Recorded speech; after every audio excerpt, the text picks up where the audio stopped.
إن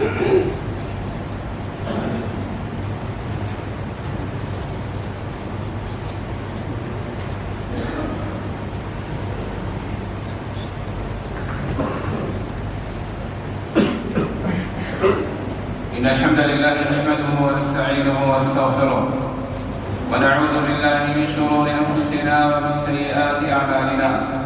من يهده الله فلا مضل له ومن يضلل فلا هادي له، وأشهد أن لا إله إلا الله وحده لا شريك له، وأشهد أن محمدًا عبده ورسوله صلى الله عليه وآله وصحبه وسلم. يا أيها الذين آمنوا اتقوا الله حق تقاته ولا تموتن إلا وأنتم مسلمون. يا أيها الناس اتقوا ربكم الذي خلقكم من نفس واحدة وخلق منها زوجها وبث منهما رجالا كثيرا ونساء، واتقوا الله الذي تساءلون به والأرحام إن الله كان عليكم رقيبا. يا أيها الذين آمنوا اتقوا الله وقولوا قولا سديدا يصلح لكم أعمالكم ويغفر لكم ذنوبكم، ومن يطع الله ورسوله فقد فاز فوزا عظيما.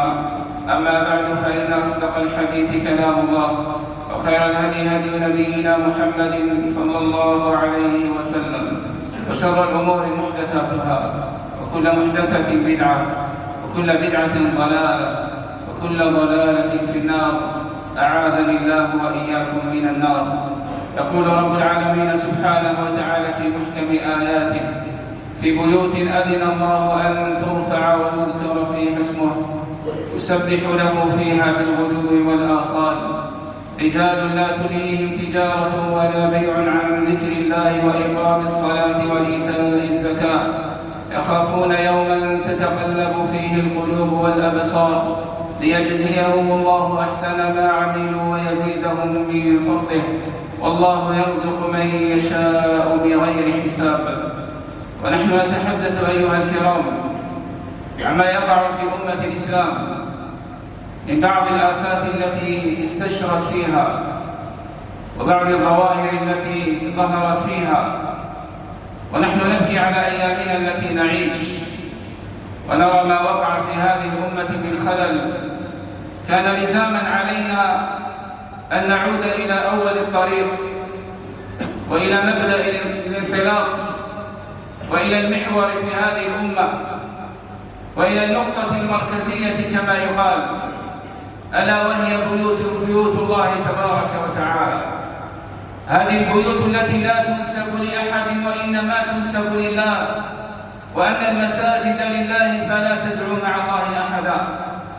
هذه البيوت التي أمر النبي عليه الصلاة والسلام ببنائها، كما جاء عند أحمد وأبي داود من حديث عائشة رضي الله تعالى عنها أن النبي صلى الله عليه وسلم أمرهم، فقالت رضي الله تعالى عنها: أمرنا رسول الله صلى الله عليه وسلم ببناء المساجد في الدور وأن تنظف وتطيب.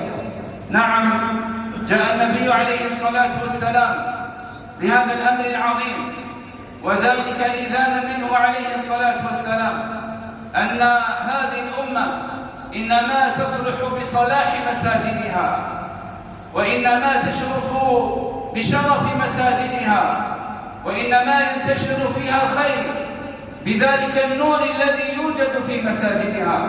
فإن رب العالمين قال: في بيوت أذن الله، وقد ذكر هذا بعد أن ذكر نوره سبحانه وتعالى: الله نور السماوات والأرض، وذكر مثل نوره في قلب المؤمن، ثم ذكر محل ذلك النور وهي بيوت الله تبارك وتعالى.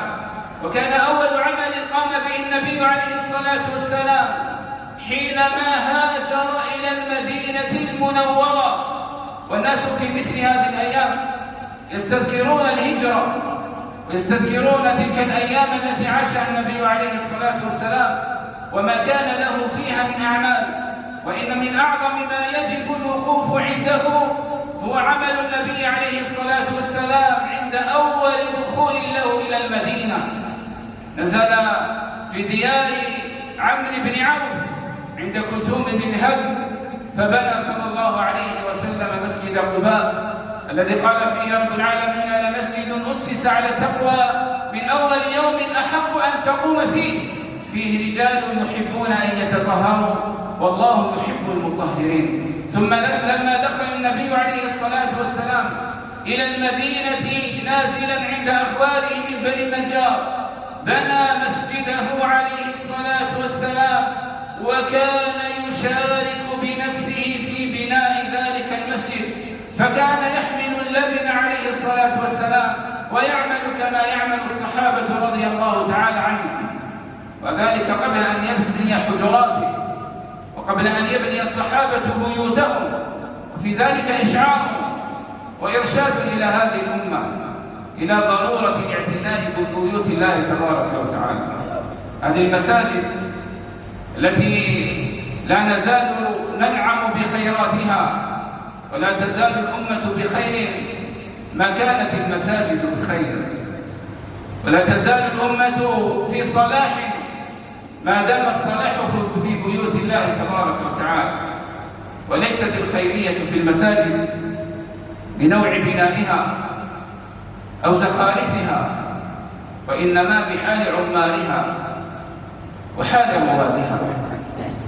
فإنما لو نظرنا في حال مسجد رسول الله صلى الله عليه وسلم الذي كان فراشه الحسباء، وكان بعضه مغطى بجريد النخل، لو قسناه في البناء بحال مساجدنا اليوم لرأينا بونا شاسعا.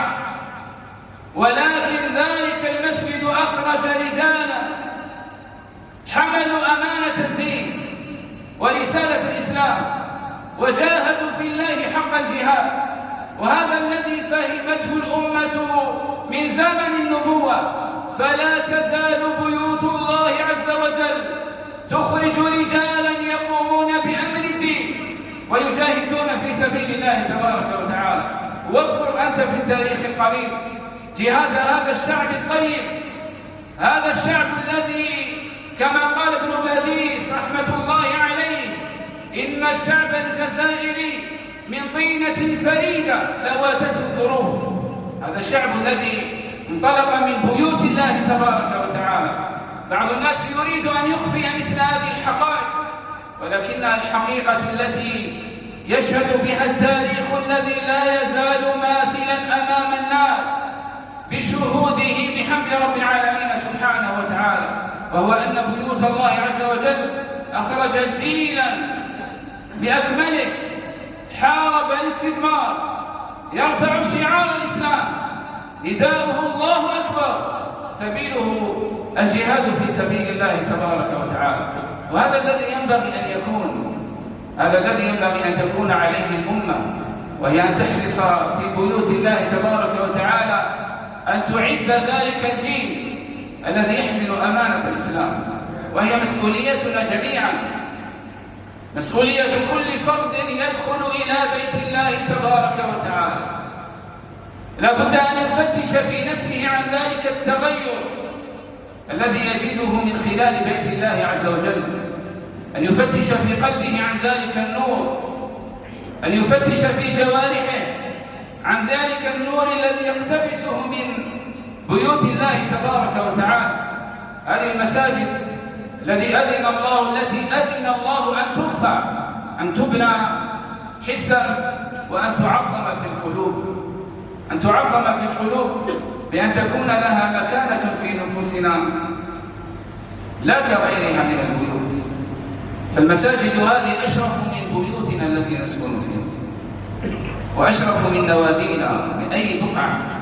فأحب البلاد إلى الله مساجدها، هكذا قال النبي صلى الله عليه وسلم. وإذا كانت أشرف من هذه البلاد كلها وأشرف من كل البقاع بأسرها، فالواجب أن يكون حالنا فيها لا كحالنا في غيرها. بعض الناس ربما لا يلقي بالا لمثل هذا الأمر، صار لا يفرق بين المقهى وبيت الله عز وجل، ولا يفرق بين الشارع وبيت الله تبارك وتعالى، فيخوض في أي شيء يخوض فيه خارج بيت الله عز وجل، ولا يبالي أن يخوض في أمور الدنيا وأن يخوض فيما حرم الله عز وجل من الغيبة وما إلى ذلك في بيت الله تبارك وتعالى، فيأتي بذلك العفن أعزكم الله إلى بيت الله عز وجل. واسمعوا إلى حديث النبي عليه الصلاة والسلام. قد رأى أعرابيا يبول في طائفة المسجد يقضي حاجته، وهو رجل أعرابي جاء من البادية وليس عنده من الفقه ما عند الصحابة الذين من حول النبي عليه الصلاة والسلام، فلم يعظم في نفسه أن يذهب إلى طائفة من المسجد إلى زاوية منه فيقضي حاجته فيها. الصحابة لما رأوا ذلك عظموا ذلك الأمر وهموا به حتى أوقفهم النبي عليه الصلاة والسلام، ونهاهم النبي عليه الصلاة والسلام عن الإيقاع بذلك الرجل. ثم قال لذلك الرجل مخاطبا قال: إن هذه بيوت الله لا يصلح فيها شيء من ذلك، إنما هي لذكر الله والصلاة. إنما هي لذكر الله، وهي لقراءة القرآن، وهي لإقام الصلاة، وهي لتعلم دين الله تبارك وتعالى، وهي للاجتماع على ما يرضي رب العالمين سبحانه وتعالى، لا ليقضي فيها الناس حاجاتهم، لا ليأتي الناس فيها بأوساخهم. ولو قيل لواحد منا: أتجرؤ على أن تفعل فعل هذا الأعرابي؟ أيمكن أن تسمح لنفسك بأن تنجس بيت الله عز وجل بهذه النجاسة الحسية؟ يقول: معاذ الله، كيف أفعل ذلك في بيت الله عز وجل؟ هذا من عظائم الذنوب. كيف بالواحد منا لا يبالي أن ينجس المسجد بالنجاسة المعنوية، أن يخرج من فمه ما لا يبالي به وما فيه معصية ربه سبحانه وتعالى، وهما سيان متشابهان. الفرق بينهما أن هذا الأمر الذي وقع فيه الأعرابي نجاسة حسية، والأمر الذي يقع فيه طائفة من الناس نجاسة معنوية. ترأينا في بعض المشاهد التي مضت في الأيام الماضية من رعونة بعض الشباب ما انتشر على وسائل التواصل في بعض الجهات أقام به الشباب قرب بيت الله تبارك وتعالى، وبعضهم قال بأنه كان قريبا من ساحة المسجد، والله أعلم بحقيقة الأمر في ذلك، لكن الأمر واقع. لذلك الصخب بالغناء والرقص في الطريق وما إلى ذلك. وقبله بعض الشباب الذين أقاموا احتفالاتهم التي هي مشتملة على اللهو والباطل وتبذير الأموال والأغاني ونحو ذلك في أدراج المسجد هنا في عاصمة البلاد، وما ذلك إلا لقلة تعظيم بيوت الله تبارك وتعالى. في بيوت أذن الله أن ترفع أول ما يدخل في الرفع تعظيمها وإجلالها وتعظيم شعائر الله تبارك وتعالى فيها، يسبح له فيها بالغدو والآصال. هذه الكلمة تجمع كل أحكام بيت الله تبارك وتعالى، مما ذكرناه من وجوب تنظيفها وتطيبها وصيانتها عن النجاسات، وكذلك التحلي بالأخلاق الحميدة فيها. بل إن الشريعة جاءت بمنع المسلمين من البيع والشراء في بيوت الله عز وجل، ذلك محرم في دين الله تبارك وتعالى. وجاءت الشريعة بحرمة أن ينشد الرجل ضالته في بيت الله، وقد قال النبي عليه الصلاة والسلام: إن المساجد لم تبنى لهذا، ونهى عن إنشاد الضالة. والمقصود بذلك أن يضيع للمسلم شيء فيدخل إلى بيت الله تبارك وتعالى فينشده، أن يقوم في الناس ليطلبه: من منكم وجد كذا وكذا. هذا محرم في شريعة الله تبارك وتعالى. ومنه ما يقع من بعض الناس ونحسن بهم الظن فنقول يقع منهم خطأ، أنهم يدخلون إلى بيوت الله عز وجل ليسألوا ويتوسلوا ويذكرون حاجاتهم، فمثل هذا ينبغي بل يجب أن تصان عنه المساجد. ونقول فيه بقول النبي عليه الصلاة والسلام: إن المساجد لم تبنى لها. من الأحكام التي جاءت في شريعة الإسلام وجوب خفض الصوت في بيت الله تبارك وتعالى، فإن النبي صلى الله عليه وسلم كان يحرص على أن يخفض الصحابة أصواتهم في بيت الله ولو كانوا يتلون القرآن، كما جاء في حديث ابن عمر أن النبي صلى الله عليه وسلم خرج على الصحابة يوما وهم يقرؤون القرآن وقد ارتفعت أصواتهم بالقرآن، فقال لهم النبي عليه الصلاة والسلام: كل يناجي ربه فلا يجهر بعضكم على بعض بالقرآن. فلا يجوز للمسلم أن يرفع من صوته على وجه يشوش به على إخوانه المصلين، ولا يكون رفع الصوت في المسجد إلا لحاجة كما قرر العلماء، ومن تلك الحاجة تعليم العلم وتبليغه للناس. أما ما سوى ذلك يحرص الإنسان على أن يخفض صوته. نعم، يجوز أن يتكلم الإنسان بكلام مباح من دون توسع في ذلك، ويجوز أن يخوض في الأمور التي يخوض فيها الناس، لكن في إطار المباح ما أباح رب العالمين سبحانه وتعالى. لا يخوض في اللهو. بعض الناس يجلس في المسجد فيتكلم في الكرة والرياضة والمباريات وأسماء اللاعبين وحالهم ونحو ذلك. هذا من العبث في الواقع في بيوت الله تبارك وتعالى. ومن الناس من يشتغل بتصفح مواقع التواصل الاجتماعي وأنتم تعلمون ما فيها. لا بأس أن يستعمل هاتفه في أمر مباح، يطالع أمرا ينتفع به أو يقرأ منه، ولربما يتواصل بمن يحتاج أو إلى من يحتاج، لكن أن يجعل المسلم المسجد مجلسا يتصفح في هذه المواقع، ولربما يدخل إلى بعض المواقع فيها ما لا يرضي رب العالمين سبحانه وتعالى. عليك أن تنتبه أيها المسلم، فمثل هذا لا يصلح في بيت الله تبارك وتعالى. من الأمور التي حدثنا بها ورأيناها أيضا عند بعض الشباب أن بعضهم لا يبالي أن يدخل إلى بيت الله عز وجل باللباس القصير بحجة أن في المسجد أقمصة وضعت للستر. كنا قد تكلمنا عن مثل هذا الموضوع سابقا، وقلنا إنه لا يجوز للمسلم أن يكشف عورته أمام من لا يجوز أن يكشف عورته أمامه، فلا يجوز له أن يجوب شوارع المسلمين ولا أن يظهر أمامهم بعورات متكشفة يكشف عن فخذه وما إلى ذلك مما نرى جميعا. لكن الأدهى أن يدخل بهذه الحال إلى بيت الله تبارك وتعالى أو إلى ساحة المسجد. بعض الناس يفرق بين المسجد وهو قاعة الصلاة وبين ساحة المسجد، وباحة المسجد هي المسجد، والتابع تابع كما يقول العلماء. وما لا يجوز في بيت الله تبارك وتعالى في المكان الذي نصلي فيه كذلك لا يجوز في باحة المسجد أيضا. ولهذا يجب على أمثال هؤلاء أن يحرصوا على ستر أنفسهم رعاية لحرمة الله تبارك وتعالى في أنفسهم، ورعاية لحرمة الله تبارك وتعالى بين إخوانهم المسلمين في شوارعهم، ورعاية لحرمة بيوت الله تبارك وتعالى.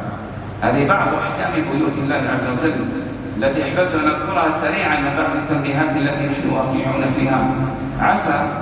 عسى أن تقع بيوت الله عز وجل في نفوسنا موقعها، وعسى أن ترفع حق الرفع في نفوسنا، وعسى أن نعظمها كما يجب أن نعظمها. لأنه أيها الكرام ما لم نعد إلى تعظيم بيوت الله تبارك وتعالى فإننا لا نجد لهذه البيوت أثرا في نفوسنا ولا في واقعنا. ولهذا قلت بأن المسؤولية مسؤوليتنا جميعا تقع على عاتقنا أفرادا وجماعات. نسأل الله تبارك وتعالى أن يرحم ضعفنا ويجبر كسرنا ويتولى أمرنا إنه ولي ذلك القادر عليه. قول قولي هذا واستغفر الله لي ولكم فاستغفروه إنه هو الغفور الرحيم.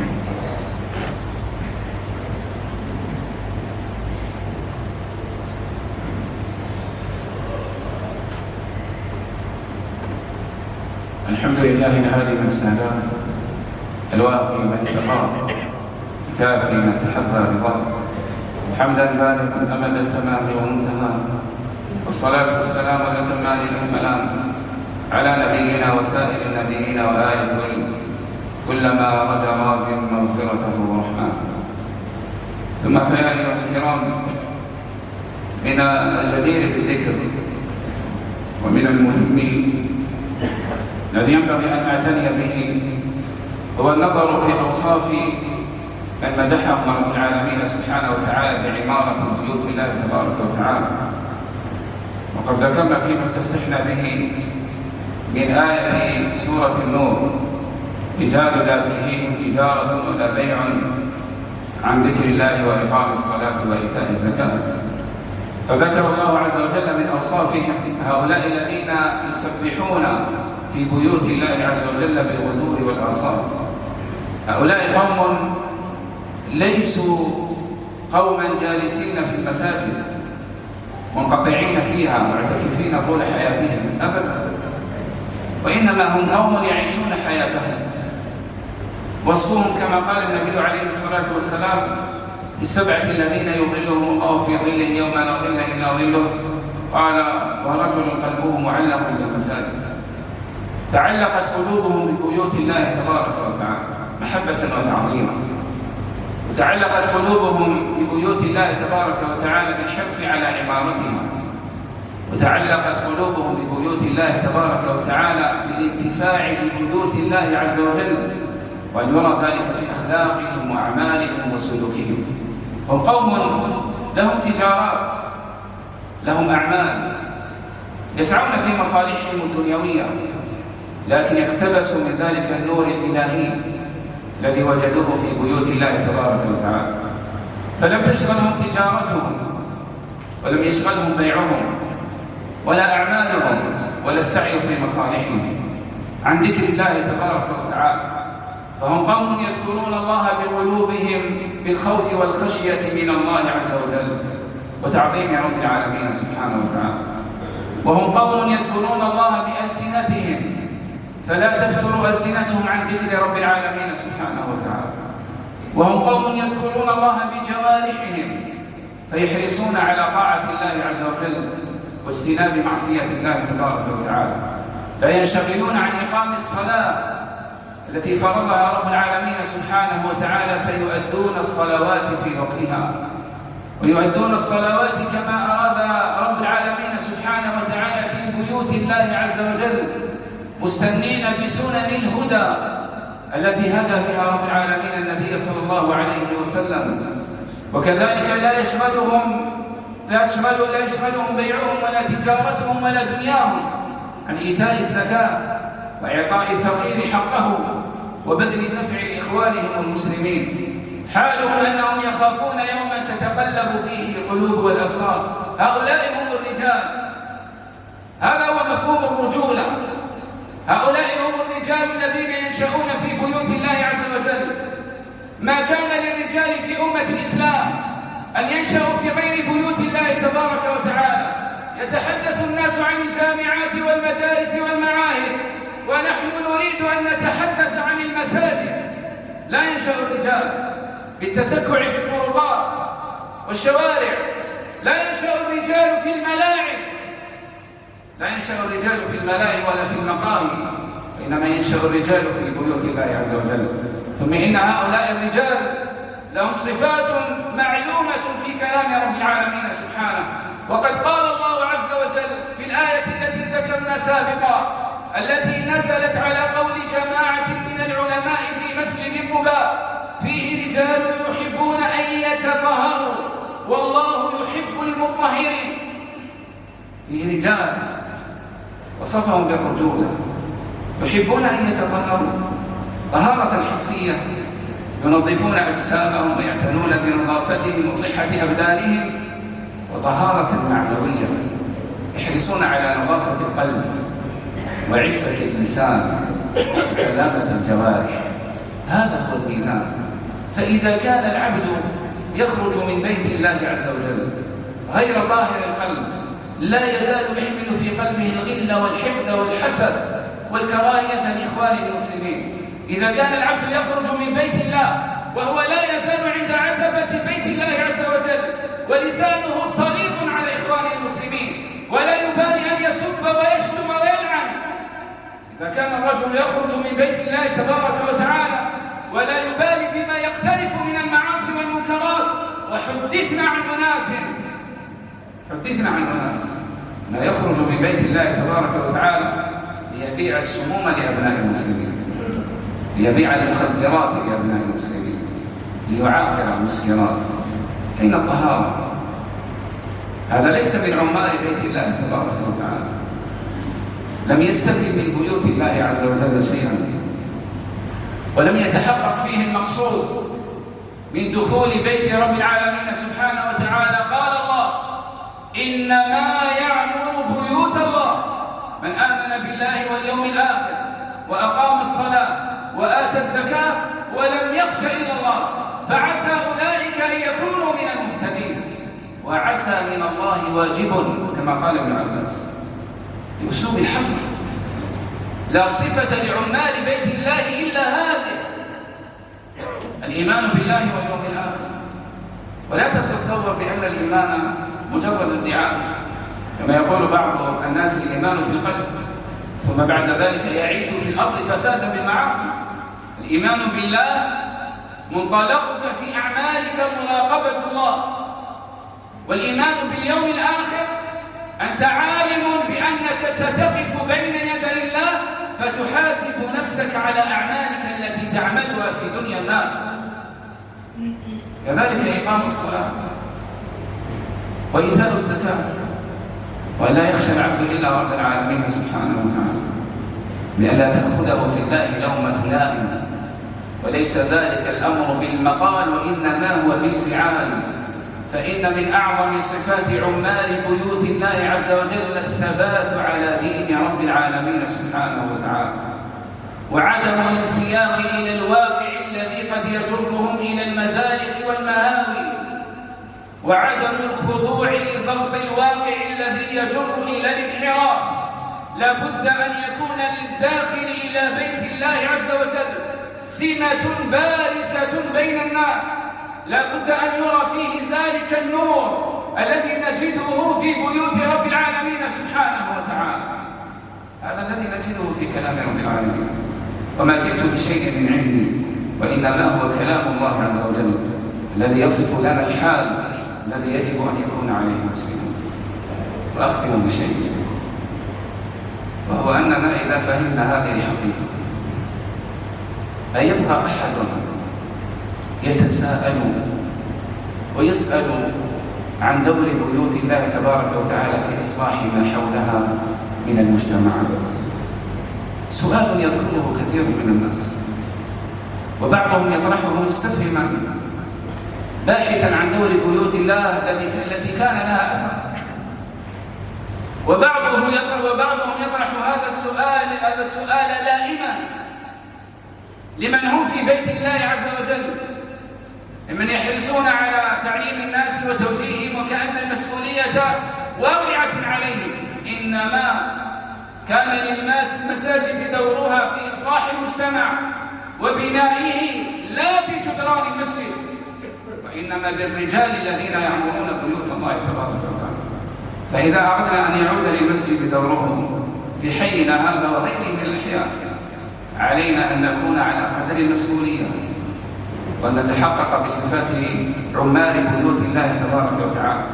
فإذا تحملنا المسؤولية في نفوسنا واجتهدنا في التحقق بصفات عمال بيت الله، فإنه بإذن الله عز وجل سننطلق تلقائيا، ولا ننتظر من أحد أمرا ولا إعازا. سننطلق تلقائيا، كل في مجاله، كل في سبيله، كل في محيطه، ننطلق جميعا لنسهم في الإصلاح في هذا المجتمع، ولنكون بإذن الله تبارك وتعالى لبنة بناء بإذن رب العالمين سبحانه وتعالى. نسأل الله تبارك وتعالى أن يرحم ضعفنا ويجبر كسرنا ويغفر ذنوبنا. اللهم يا أرحم الراحمين ويا أكرم الأكرمين، اللهم إنا نسألك في ساعتنا هذه من يومنا هذا في مسجدنا هذا ألا تدع لنا ذنبا إلا غفرته، ولا هما إلا فرجته، ولا حاجة من حوائج الدنيا هي لك رضا ولنا فيها صلاة إلا قضيتها برحمتك يا أرحم الراحمين. اللهم أمر بهذه الأمة أمر رشد يعز فيه أهل الطاعة ويهدى فيه